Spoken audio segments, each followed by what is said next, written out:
Fala galera, Coruja na área, trazendo mais um vídeo para vocês aqui nesse canal. Para iniciar a nova série do canal de partidas imortais, nada melhor do que a partida considerada por muitos como a maior partida de todos os tempos, produzida em Waikanzi 1999, que ficou conhecido como a Pérola de Waikanzi, de um lado Kasparov, do outro Topalov, dois grandes rivais do passado. Para você que está chegando agora e não sabe o que é uma partida imortal, uma breve explicação. Partidas imortais são aquelas muito bem jogadas, com quase nenhum erro, geralmente produzidas por grandes jogadores, que produzem lances que fogem da compreensão padrão. Assim, elas se tornam atemporais de tão belas e incríveis que são. E agora vamos à partida. Na partida temos de brancas Garry Kasparov com 2.812 de rate e de pretas Vasilij Topalov, o búlgaro, com 2.700 de rate. Ambos são rivais do passado e a disputar inúmeras partidas e títulos, com grandes vitórias para cada um dos lados. Nessa partida aqui, Kasparov iniciou com E4 e foi prontamente respondido por Topalov com D6. Kasparov comenta que esse D6 surpreendeu ele, porque não era do repertório usual de Topalov a defesa Pirc, né? Jogou D4, pretas cavalo F6, cavalo C3, G6, bispo E3, bispo G7, fianquetando o bispo e já preparando o roque.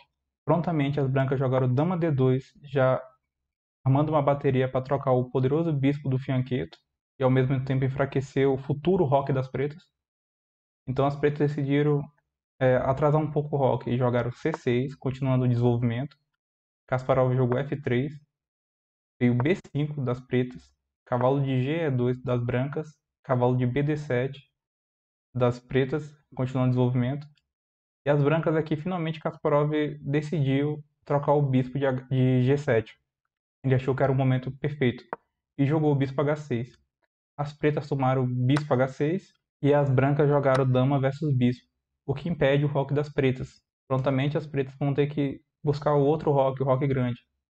Ah, coruja, mas por que eu não posso jogar aqui roque?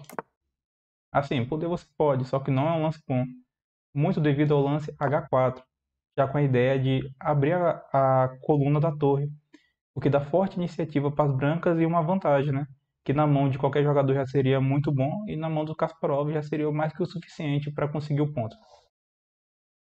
E Topalov, sabendo disso, não jogou roque, né?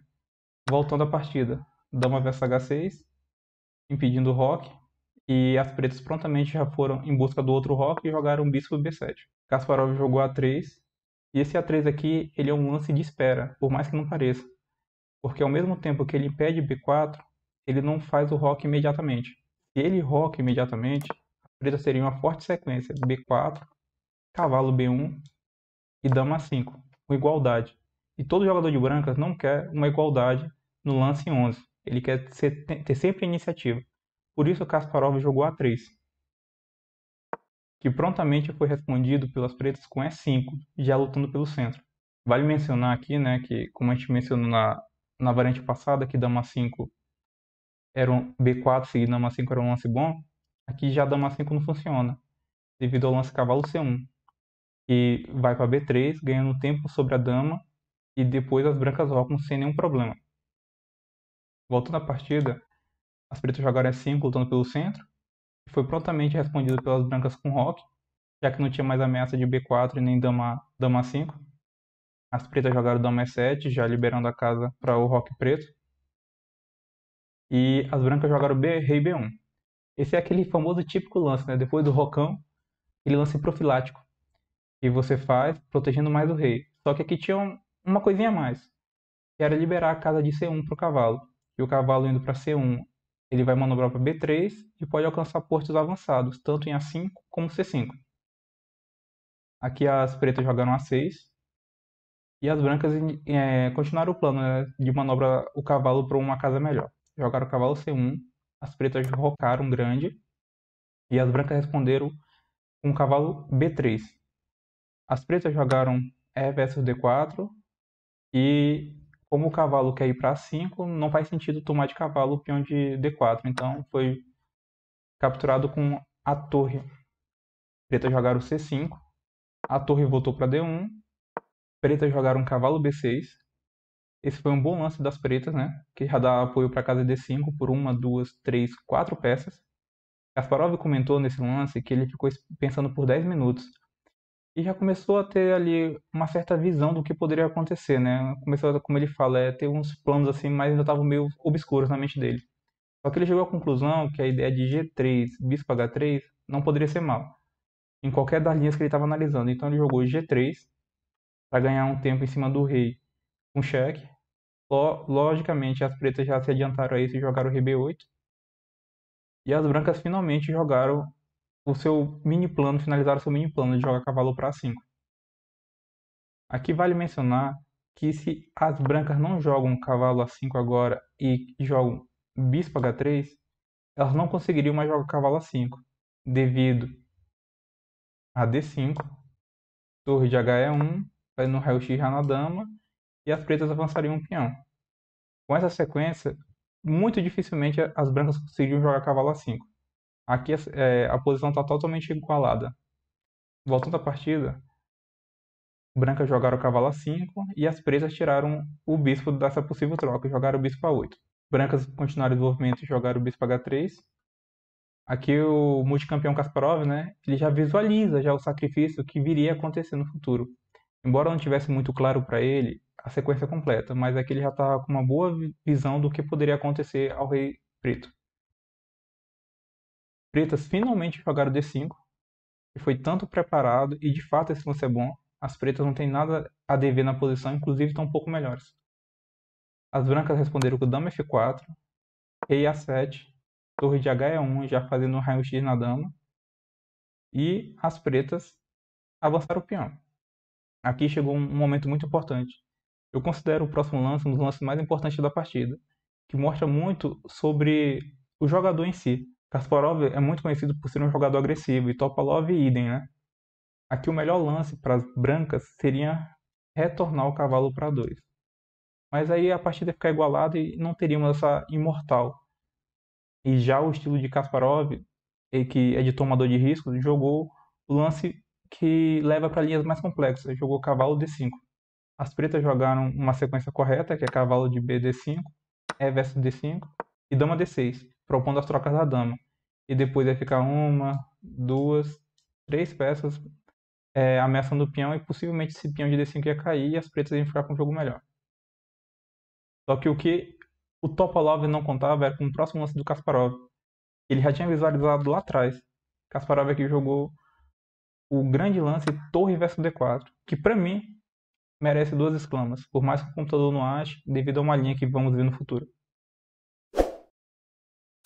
Aqui vale mencionar que não é obrigado a capturar essa torre, porém, como já foi falado aqui algumas vezes no vídeo, ambos os jogadores tomam muitos riscos. E Topalov olhou assim, vou capturar essa torre, não vale a pena deixar essa torre aí disponível. Caso Topalov não tivesse tomado a torre e tivesse jogado rei B6, uma possível sequência seria E4. Se toma a torre aqui dando sopa, entre aspas, né? As brancas estariam ganhas pela sequência dama versus D4, rei C7, dama 7. Só tem um lance para bispo B7 e dama versus B7 com checkmate. Se as pretas trocam as damas jogando dama versus F4, torre versus dama, cavalo D5, torre versus F7, C versus B4, A versus B4 e cavalo versus B4, as brancas são obrigadas a voltar o cavalo para B3. E nessa posição, as pretas são melhores. Essa sequência torna o lance torre versus D4 uma imprecisão, um erro até.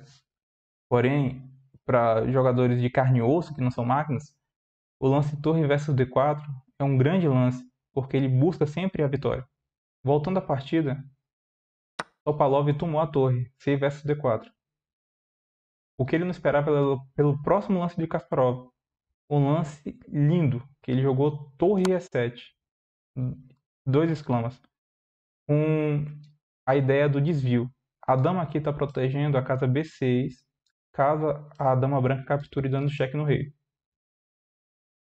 Algumas linhas que podem ser mencionadas aqui são dama versus E7, né, que é a primeira linha que nos vem à cabeça, digamos assim, uma torre livre, que seria respondido com dama versus D4, rei B8, dama B6 cheque, bispo B7, cavalo C6 cheque. A única casa para o rei é A8 e se você captura a dama, você está perdendo o melhor lance da posição, que é mate. Depois de torre E7, também tem uma outra linha, que é rei B8. Rei B8 é respondido pelas brancas com dama D4, mantendo a torre disponível para as pretas capturar. Se as pretas capturam a torre e vem dama B6, bispo C6, bispo B7, cavalo C6, rei A8 e dama 7, checkmate, que foi a sequência que vimos lá atrás, né? Ou seja, ainda mantém a mesma ideia. Uma outra linha seria dama versus D4, ameaçando o checkmate em A7, que a melhor sequência seria cavalo D7 para as pretas, bispo versus cavalo, e caso as pretas capturassem o bispo com torre versus bispo, as brancas responderiam torre versus torre, dama versus torre, e dama versus torre, com cheque.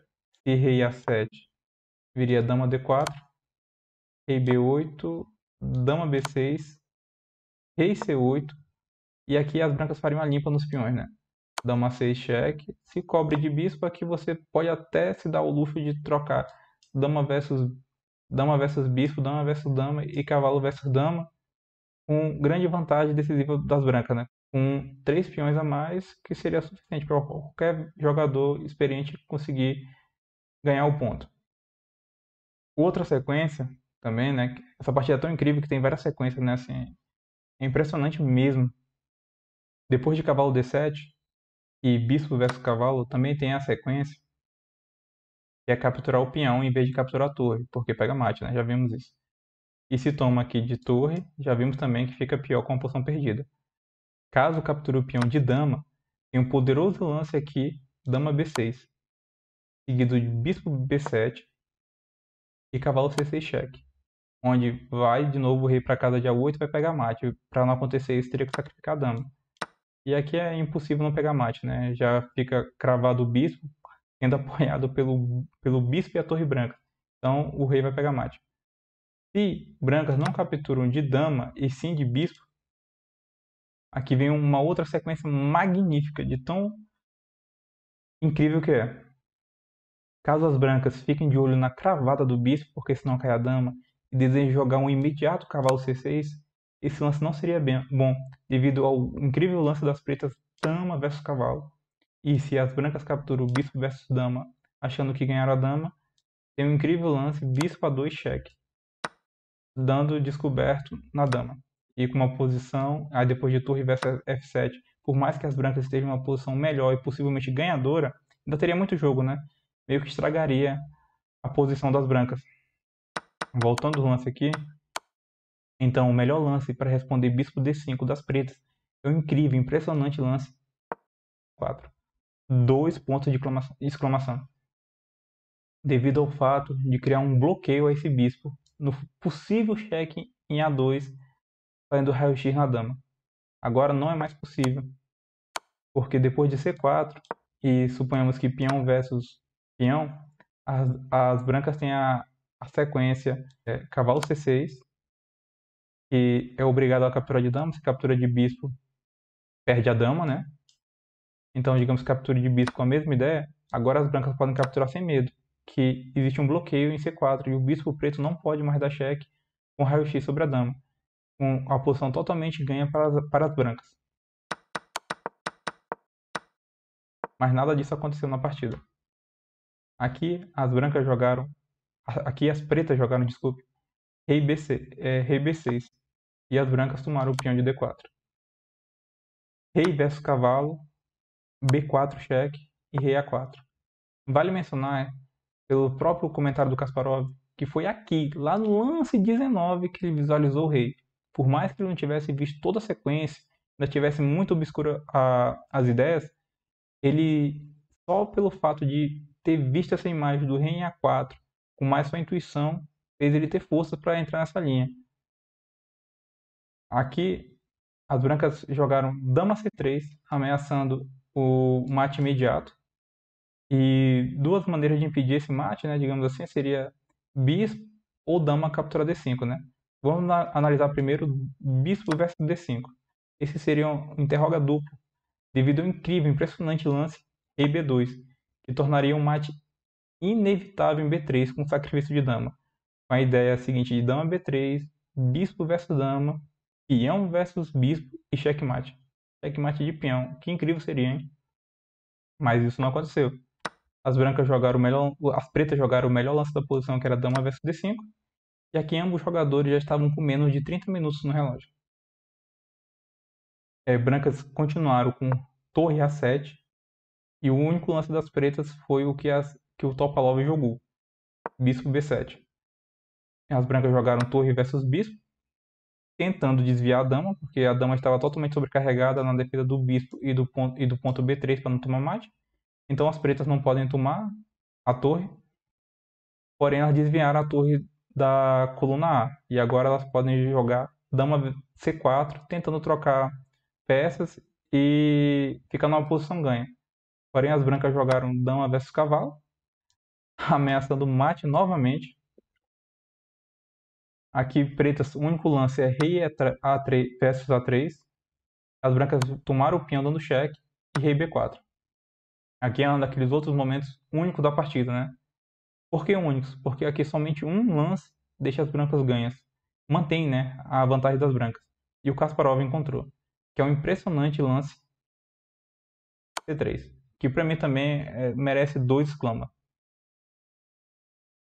Aqui temos algumas possíveis, né, variantes, né?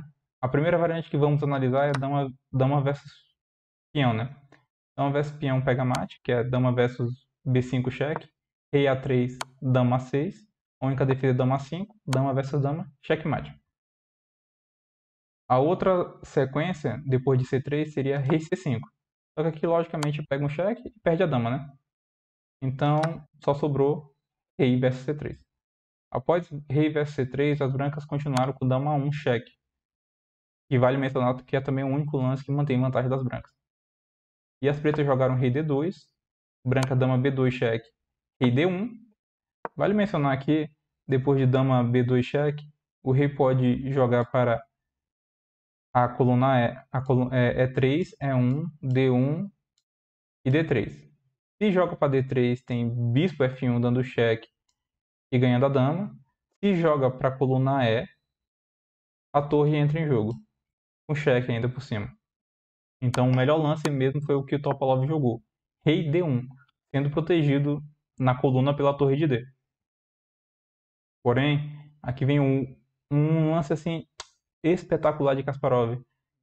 O impressionante lance bispo F1, um tema de desvio. A dama preta não consegue mais manter a proteção das casas C1 e C2 depois desse lance. Caso as pretas decidam capturar o bispo, elas pegam mate, porque vem dama C2, rei E1, torre E7 cheque, a única peça que tem para defender é dama, e dama versus dama, checkmate. Então aqui as pretas jogaram o melhor lance da posição. Topalov continuou botando resistência na partida e jogou torre D2. O que ele também não contava era com o próximo lance de Kasparov. Aqui, Kasparov jogou um impressionante, devastador lance torre D7, com novamente um tema de desvio barra atração. Agora a torre não pode capturar a dama porque o rei ficaria em xeque. Ao mesmo tempo que a dama está sendo ameaçada pelo bispo, as brancas estão ameaçando dama versus torre checkmate. Depois de torre D7,